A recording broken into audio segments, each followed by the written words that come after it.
Dans cette seconde vidéo sur les équations du premier degré, nous allons voir quelques règles pour résoudre une équation et ensuite nous allons résoudre quelques équations simples. Donc d'abord, imaginons que nous avons une balance qui est en équilibre. Donc si je rajoute un objet A et un objet B qui ont exactement le même poids, ma balance reste en équilibre.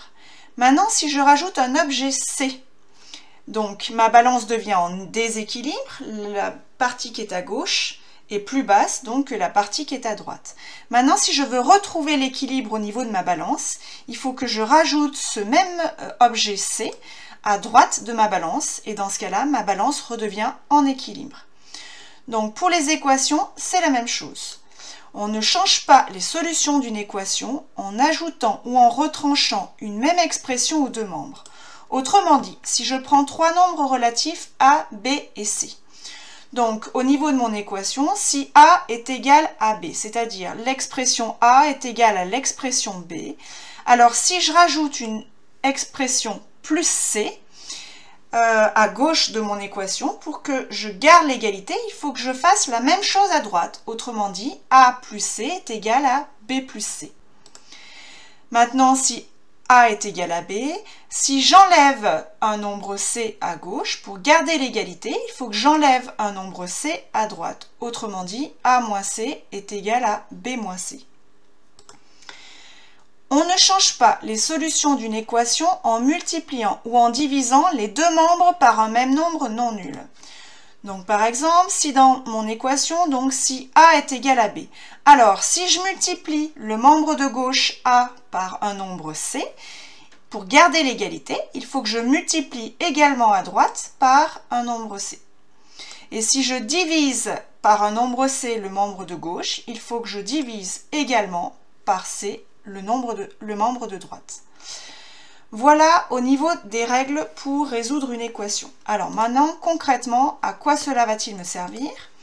Donc, comment résoudre une équation du type AX plus B égale C? Donc, par exemple, je veux résoudre l'équation x moins 3 est égal à moins 16. L'idée, c'est qu'à la fin, quand j'ai résolu mon équation, je l'ai résolue si j'ai x égale quelque chose. Donc, ce qui me dérange ici, c'est que je n'ai pas x, mais x moins 3. Donc, il va falloir que j'enlève ce moins 3. Pour enlever un moins 3, il faut faire l'opération inverse, c'est-à-dire il faut ajouter 3.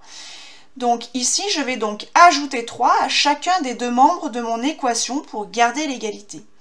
Autrement dit, je vais faire x moins 3 plus 3. Mais si je fais plus 3 à gauche de mon équation, il faut que je fasse plus 3 également à droite. Maintenant, je simplifie. X moins 3 plus 3, ça fait x. Et moins 16 plus 3, ça fait moins 13. Donc, je me retrouve avec x est égal à moins 13. Maintenant, je n'oublie pas de conclure, à savoir les solutions, cela se note grand S égale, et je mets des accolades et je mets toutes les solutions que j'ai trouvées dans ces accolades. Ici, il n'y a qu'une solution qui est moins 13. On continue, deuxième équation, j'ai 14x égale 7. Donc à la fin, je veux avoir x égale, donc ce qui me dérange, c'est ce 14. L'opération qu'il y a entre le 14 et le x, c'est un fois, puisque 14x égale 14 fois x. Donc maintenant, pour enlever un fois 14, pour annuler un fois 14, il va falloir que je divise par 14. Donc je vais diviser par 14 chacun des deux membres de mon équation pour que j'ai toujours l'égalité. Donc 14x divisé par 14 est égal à 7 divisé par 14. Maintenant je simplifie. 14x divisé par 14, ça fait x. Je simplifie par 14 et c'est ce que je veux. Et ensuite 7 divisé par 14 qui fait 0,5. Donc je calcule la fraction que si j'ai une valeur exacte. Si j'avais par exemple un tiers, je n'aurais pas mis environ égal à 0,33. Il me faut à la fin toujours une valeur exacte. Et maintenant je conclus, S égale 0,5. Autre exemple, cette fois-ci j'ai 3x plus 5 est égal à 17. Donc ce qui m'embête, c'est le 3 et le 5. Donc je vais d'abord m'occuper du plus 5. parce que si je devais enlever le 3, il aurait d'abord fallu que je divise par 3 et je vais me retrouver avec des calculs sur les fractions. Donc le plus simple, c'est de commencer par enlever ce plus 5. Et pour enlever ce plus 5, on va soustraire 5 à chacun des deux membres. Autrement dit, 3x plus 5 moins 5, ça fait 3x. Et ensuite, je fais 17 moins 5 à droite. Donc ici, j'ai écrit directement l'écriture simplifiée. Je n'ai pas écrit 3x plus 5 moins 5. Mais si vous voulez encore l'écrire, vous pouvez l'écrire. Maintenant, je calcule. Donc 17 moins 5 qui fait 12. On se retrouve donc avec 3x est égal à 12. Et maintenant, je veux enlever le x3. Pour enlever le x3, il faut diviser par 3 chacun des deux membres.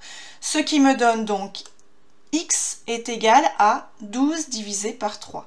Donc pareil, j'ai directement écrit l'écriture simplifiée, 3x divisé par 3 qui fait x. Donc, et maintenant je calcule, x qui vaut donc 4. S égale 4. Voilà pour cette seconde vidéo sur la résolution des équations.